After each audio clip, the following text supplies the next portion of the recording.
사실 최진실 씨의 이 어린 시절이 조금 형편이 어려웠다라는 것들을 많은 분들이 알고 계시는데요. 때문에 어린 시절부터 연예인을 꿈꿨었지만 이것을 실행하는 것은 조금 어려운 상황. 그러니까 감히 엄두를 내기가 좀 힘든 상황이었다고 합니다.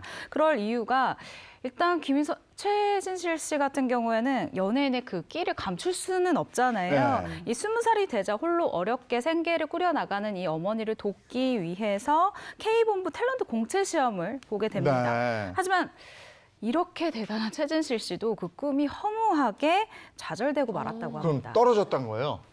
아닙니다. 전문가들도 보는 눈이 있죠. 네. 단번에 합격을 했어요. 합격을 했는데 그런데 당시에 공채 탤런트 시험에 붙으면 6개월 연수 과정을 가져야 되는데 네. 최소의 교육비 38만 원을 내야 되는 거예요. 그런데- 월급 주는 거 아니었나? 아니 그 연수 기간 동안에는 때 연수 어. 교육비 38만 원을 내야 내야 되는데 돼요? 네. 그 38만 원이 없었던 거예요. 그러니까 합격을 했는데 연수비가 없어서 데뷔를 못하는. 안타까워. 그런 네, 안타까운 사실 이제 어머니가 혼자 이렇게 포장마차 하고 계시는데 포장마차 좀 늦게 끝나잖아요. 네. 옆집에 사시는 분이 안타까워서 국수 끓여주고 밥 주고 이러실 정도로 네. 어려운 형편인데 그 상황에서 38만 원을 내야 된다? 너무 큰 돈인 거죠. 그러다 보니까 눈물을 머금고 이 학교까지 했는데 탤런트의 길을 포기하게 됩니다. 아니 그럼 공채까지 붙었는데도 거기서 데뷔를 못했으면 어떻게 데뷔를 하게 된 거예요? 네, 최진 씨는 이 드라마 2사, 대장금, 그리고 상도, 동의 등을 연출했던 네. 이 이병훈 감독님 눈에 띄어서 데뷔를 하게 되는데요. 사실 여기도 굉장히 캐스팅 비하가 있습니다. 당시 이병훈 감독님이 드라마 한중록을 연출하고 있었는데 새로운 어떤 신인들의 얼굴들이 좀 필요했던 네. 거예요. 그러던 와중에 당시에 MBC 간판 예능이었던 일요일 밤의 대행진이 있었는데 여기에 미주알 고주알의 단역으로 최진실 씨가 이제 출연하려고 대기를 하고 있었는데 그 모습을 보고 이병훈 감독님이 저 친구 괜찮다 해서 바로 캐스팅을 하고 이 한중록에 캐스팅이 되면서 연기자의 발을 이제 딛게 되는 거죠.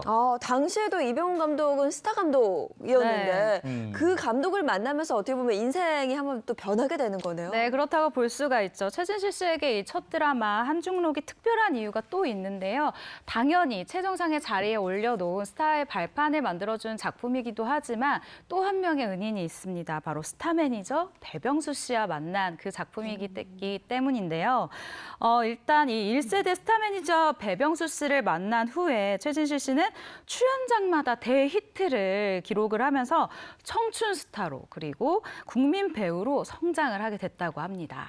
아까도 말씀이 나왔습니다마는 그 굉장히 가난하고 불우했던 어린 시절을 극복하고 최고의 스타가 된 배우 이래서 더 화제가 된 거죠. 네. 맞습니다. 최진실 씨가 본인이 솔직하게 밝혔었기 때문에 불우한 환경에서 어려운 환경에서 자라났다는 거는 정말 시청자 여러분들 다 알고 계실 거예요. 그런데 똑같이 불우하고 어려운 환경에서 똑같이 이렇게 최진실 씨처럼 밝게 웃고 이 역경을 딛고 굉장히 꿋꿋하게 자라나는 사람은 또 모두는 아니라고 저는 생각을 합니다. 그중에 한 명이 최진실 씨였는데 그래서 만약에 밝은데 그냥 천방지축 밝고 그 웃음이 만약에 공허했다면 이 국민들이 그렇게 사랑하지 않았을 거예요. 그런데 그 밝음 속에 어딘가 슬픔의 여운 이런 게 있는 가운데 그걸 딛고 피어내는 웃음이기 때문에 더 국민들이 사랑했던 것 같습니다.